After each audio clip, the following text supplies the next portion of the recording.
What's up, everybody? Thanks for joining me on D's Analysis. We're going to be looking at MSTR, Bitcoin, going over some indicators and different charts. So we got a nice bounce off of our key level of support here. It's been established all the way back from November 11th. So this is a very key level that we've been kind of just chopping around, breaking back underneath, back above, and now it looks like we're trying to hold it. Today was a pretty solid day. We gapped up from 376. We opened at 384, pushed back to about 379, and then closed at 388.67. Pretty good day overall. We are at the key level right now, which is this golden zone that's been a pain in the butt. So hopefully we can break through that. I've been speaking about this multiple times. So I'll draw it out for anybody who hasn't seen it, anybody that's new here. This is a bearish pool. So this is showing a continuation and an increased likelihood to the downside once you reach this golden zone, which is the 0.5 to the 618. It's pretty much a retracement of about 50% of this move here. It can continue the price back down. As you can see, we pushed up and we've had multiple rejections off of it. So we're currently at it again. And that's what this gray box is for anybody who hasn't seen it. But we are right at it right now, so let's see what happens. But we also are getting very, very close to the downward sloping trend line. We're only 3% away, roughly 3%.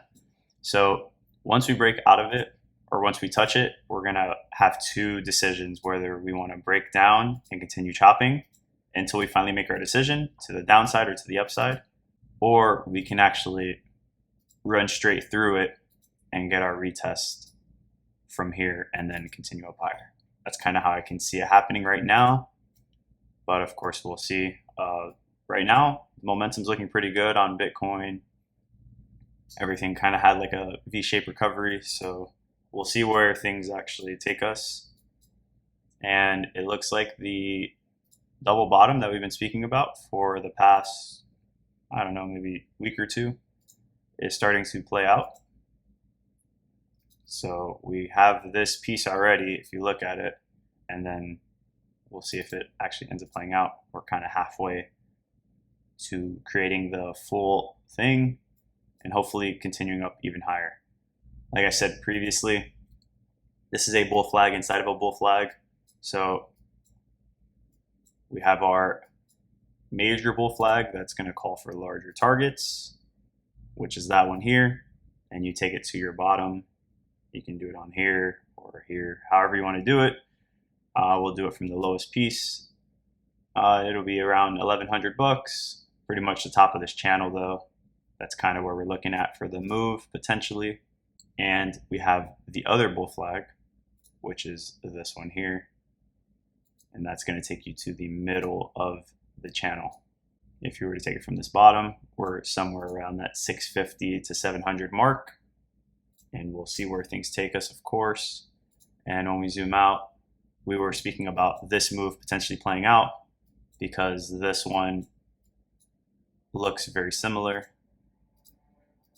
And we got the pullback, but we pulled back to the 0.5 to 618, the golden zone. This one pulled back to the 382, and it looks like it can potentially be moving higher. Of course, this thing can fall right through. As we all know, MSTR can move very quickly, just like Bitcoin. I mean, it is a leverage play on Bitcoin, so you know it's gonna move at a very fast pace.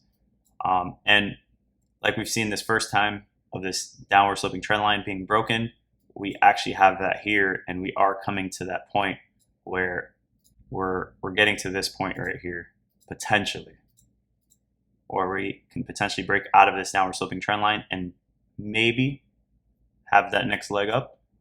Let's see what happens when we get to this point. But we do have plenty of resistance on our head, like I said, this golden zone, and we have this key level right here. It's a minor level of resistance, but it is a level that we have to take note of, and of course the peak at 540 or so. And then when you pull a fib from here off of this bull flag, this one calls this move at the 3272 to about the 3. As you can see, that wick went up there, but price pretty much hung around the 2272 to the 2618 right there in that zone. So if you were to take that out for this one, it's kind of the same concept that we've been speaking of. Where if we take this bull flag, if we have the 2618 to the 2272, that would ideally be this level right here, up here. So we're expecting price, if we do get that next leg up and everything is running smoothly and MSTR, continues to have its MNAV go up, at least, somewhat, we are expecting some kind of chop around this zone. It's not going to be exact. And if we were to have this move play out exactly like this one, which I don't know if it's going to play out the same, it could play out more like this one, which means it would be a shorter spike right here. But if we do get a blow off top and it was exactly like this move, then that would take us to the 3272 to the 3, which is anywhere from 13 or 1400 to about 1550 or so. But if we get a shorter one, then maybe we're talking about 1300 if it were to play out similar to this move here. But it could be its own, beast. So you can see this one didn't really have much of a retracement, had like a little stall here. This one was completely vertical. So maybe we actually do something different this time. Maybe we push up and we actually stall for longer, and then we make our next wave up, or we do something similar to the other ones where it's almost vertical, where you kind of chop for 2 seconds and then we just make it a nice strong move to the top of the channel and that fib level at the 2618 to the 2272. Of course, this is all subject to change. Things are always happening. The market's dynamic, so there's no one right way. So let's keep that in mind. Here on the weekly SMAs, we are still holding well above our 20, but it is starting to curl up. It actually surpassed this local high here on the SMA. So it's starting to create its little bull flag and push up higher, which is a nice sign. That's just going to be more support as price continues up higher if we were to ever get some kind of drop. And here on the daily SMAs, we actually got a nice move. So last day we closed at 377.20. What I was saying was now it increases the likelihood, because we're above the 20 and the 50, to retest and then push up higher. That increases the likelihood, and it looks like that's what we got. We didn't really get the retest of it as much, but we did get the move higher, which is what we're talking about. And then we also spoke about the last time we had the 20 above the 50 and price broke underneath and broke back above, which was this point here. So we broke underneath here, we went up, faked out, fell back underneath, but then we actually had the 20 right here above the 50. Last time that happened, we had a nice move to the upside. Right now, it looks like we're getting a nice little move. I mean, it's just temporary. It's only the day after breaking the 20 and the 50. So this thing can come right back down. Don't want to get too excited, but you can see, like I said, from the 20 and the 50 where it met, you can see it was a 43% move. If we were to get the exact same thing from this point on, 43% would take us, around low 500 to mid 500s. So something to take into consideration. But like I said, we still have resistance above our head. Price is pretty much just sandwiched, but I think when it does break out, it should be a nice aggressive move, ideally. And on the 4-hour, looking very good. Well above the 20 and the 50, we got a nice bounce off of it, pushed back up higher. We started the day off very aggressive. We shot straight up to where we closed at, and then we pushed back down, retested that 380 all the way down to like that 379 mark, and then we actually closed right back up there, which is a very nice sign. Shows that the bulls are, getting stronger and taking a little bit of control. On the daily Bollinger Band, we did speak about this as well in the last video. We were saying getting that close here increases the likelihood of a retest and a bounce, and it looks like that's what we got. Just without the retest, we kind of just gapped up, tried to come back for the retest, and then we just ended up shooting up higher, which is a nice sign. We love to see that. And we have pretty much the same move, just broken down into 2 sections here on the 4-hour, where we broke above it, closed, retested, and pushed up higher. And then when we take a look at global liquidity, we're going to go to the 12 week offset here on MSTR. That's kind of just the one I'm just sticking with. I don't know if it's exactly perfect, but it doesn't really matter if it's exact or not. The idea is that we're somewhere in between here. We're somewhere in the middle of this move, and we have higher to go. That's the whole purpose of this, is not to call exact dates, to make trading decisions based off of this. This is more of just sentiment and where we think things are going in the near future. This is circulation of money flowing through the global economy. That's all it is. And when we take a look at the weekly RSI, higher highs, higher lows, we pushed down to the yellow moving average, we fell underneath it, and now we're well above it. We're actually breaking this little high right here. And now let's see if we can get the clean move all the way up to the 60, almost the 67 region at the peak here, and eventually to the 70 mark on the RSI with a lot of strength to the upside. Here we are forming that double bottom as well that we spoke about right here, or triple bottom, however you want to see it. I think more of a double bottom. And let's see if we can make that move up to the 64 and eventually to the overbought territory for a nice extended move. Hopefully we can stay overbought for, a couple weeks and we get some volume going for MSTR. Because once we get the volume going, that's pretty much it. You can see from November 5th or November 4th to the peak was 17 days, and you can see we gained 150% in that 17-day period, which is nuts. So we could pretty much make it all the way up here, and then you add 150% or something like that, and you can get a crazy move. Not saying that that's going to happen, but that's how MSTR works. Once the momentum and volume comes, it does some crazy things.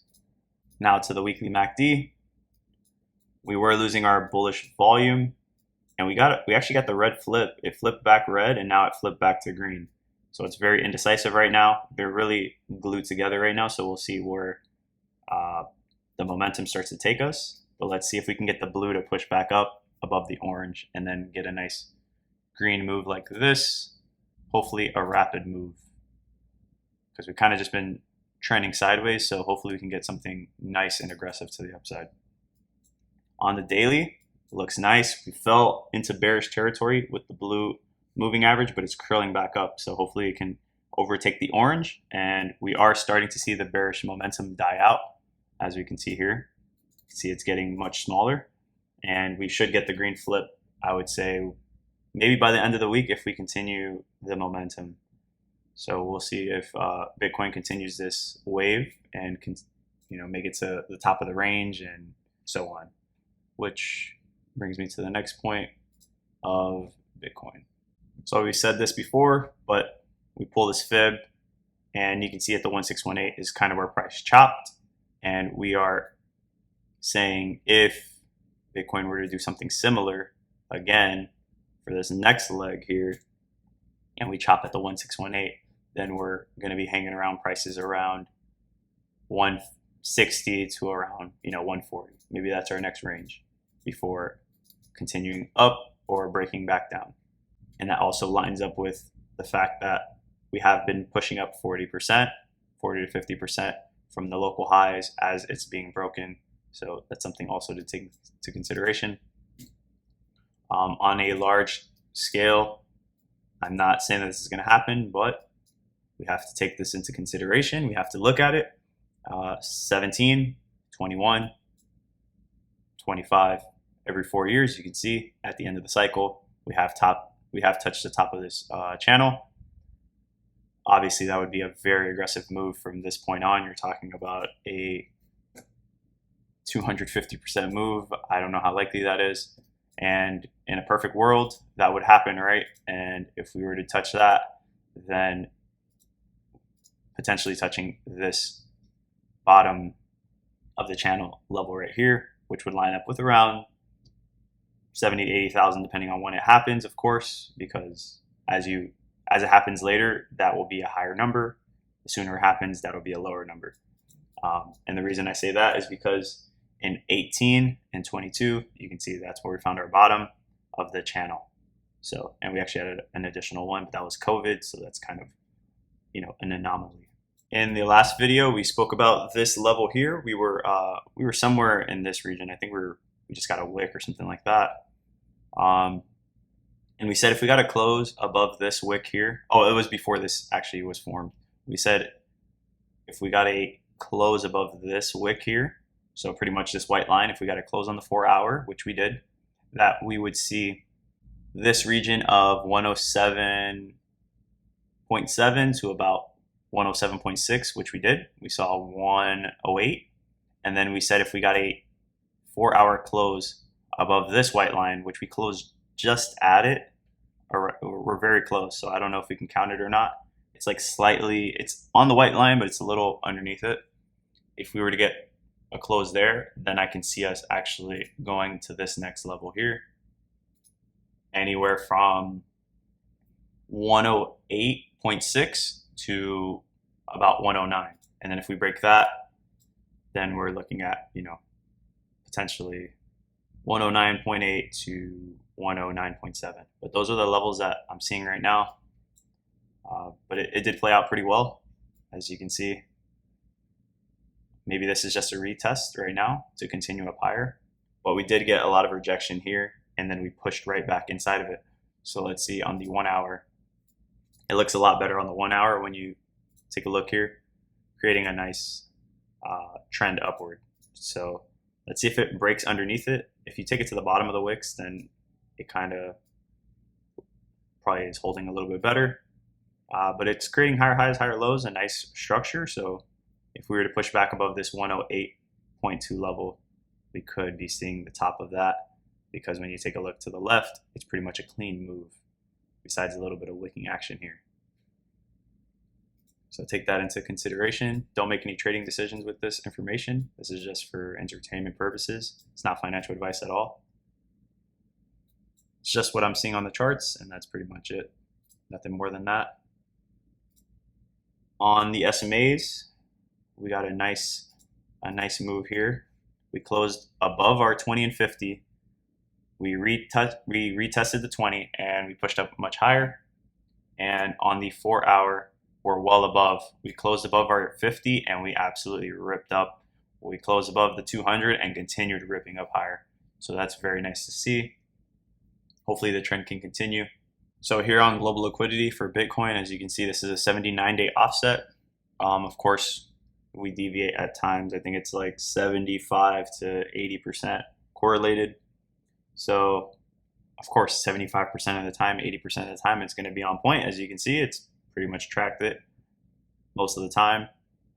And then you have the 15, 20%, 25% of the time that it's going to deviate. So that happens. Can't panic about it. It's just showing that we are going higher. And I don't know if this is the exact layout to call prices. I see people doing that. I don't really think that's the best way to do it. But if you wanted to call prices with this, it does line up with where we were saying that we could see the 1618 and price chopping up and around that 1618, which is around this region here. The lineup's probably not the best, but you kind of get the idea. We're going higher with time. On the weekly EMA, we closed underneath it and ripped right back up like nothing on the 8 weekly. And here on the daily, we closed back above, retested, and then back-to-back green days. Let's see how high this thing can go. Hopefully we can get a nice aggressive move to the upside. Bitcoin dominance continues to trend higher. This thing is absolutely ripping higher. It's broken out of this downward sloping trend line. So we have to redraw this thing. Or maybe it falls back in and it's a fake out. Who knows? But maybe it's not as steep and it's less steep. That could also be part of the issue. So I can readjust, but maybe it's something along these lines. Maybe it's more horizontal or slightly downward. Who knows? At least for this trend line here, it has broken out very aggressively. And on the weekly, we already got a solid close. We almost had a retest, and it looks like it's pushing even higher. It was creating higher highs and higher lows, nice bullish structure, and it just continued even higher. Even when you pull fib here, you can see that it pulled back to the 382 and just continued ripping higher, which shows that the move is very, very bullish and has a lot of momentum. Bitcoin dominance essentially just shows that Bitcoin has been outperforming altcoins. So when Bitcoin's going up, it's going up more than altcoins as a whole. Of course, you have your couple altcoins that may outperform, but it's against all altcoins combined. So as Bitcoin's going up, it's going up more than altcoins are. And as Bitcoin goes down, it goes down less than altcoins are going. So that's why this thing continues to rip higher. Until we see alt season, this thing's probably just going to continue ripping higher. And when you get alt season, then you'll see something along the lines here where you see these red moves here, and you can call potential tops in cycles once we hit this 45 region. That's what this red line is. Make sure you take note of this and think about this. Yeah, like I said, alt season starts up, then you can probably get a nice move like that because now alts are outperforming Bitcoin to the upside, and maybe they stay similar in any kind of drawdowns, at least during alt season. And then of course, once alt season's over, Bitcoin dominance is just going to continue to rip higher. The dollar is looking very nice right now, very bearish, which is good for Bitcoin. As you can see, we are about to close in 35 minutes. And if this trend continues, this would be the lowest close that we've seen for a while. So here on the daily, this would be the lowest close that we've seen since March 2022. That would be very, very nice. So we have 35 minutes. Hopefully it breaks down beneath these wicks here at 97.5. That would be perfect. Maybe retest this and get a sharp move to the downside. Whenever we get these sharp moves, Bitcoin tends to push up a little bit higher. So you can see here during this sharp move down, you can see Bitcoin rose up. During this sharp move down, Bitcoin rose up. So that kind of does happen when you get the large aggressive moves to the downside. So just a quick little example there. Make sure you guys like and subscribe on this video. Share with a friend. Let me know what you think in the comment section. I'll see you guys in the next one.